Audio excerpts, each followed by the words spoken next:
এক দেশে ছিল এক দুষ্টু পাখি, নাম তার টুকটুকি। টুকটুকি সারাদিন উড়ে বেড়াত আর গান গাইত, চি চি চি, কই আমার লাড্ডু। একদিন সে দেখল মাঠে বড়সড় তরমুজ পড়ে আছে। টুকটুকি ভাবল, আহা, এটাই আমার লাড্ডু। সে ঠোঁট দিয়ে ঠুকঠাক করে কাটতে গেল, কিন্তু তরমুজ নড়ল না। তখন এসে হাজির হল খরগোশবাবু। খরগোশ বলল, আরে, এটা লাড্ডু নয়, তরমুজ। টুকটুকি হেসে বলল, তরমুজ? তাহলে ভেতরে কি মিষ্টি আছে? খরগোশ মাথা নেড়ে বলল, হ্যাঁ, কিন্তু আগে কেটে নিতে হবে। দুজনে মিলে ঠেলতে ঠেলতে তরমুজ নদীতে ফেলে দিল। প্লাশ!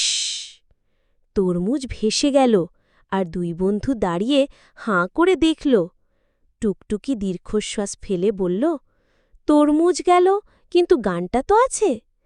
তারপর দুজন মিলে গাইতে লাগল, চি চি চি, কই আমার লাড্ডু, আর হাসতে হাসতে ঘরে ফিরল।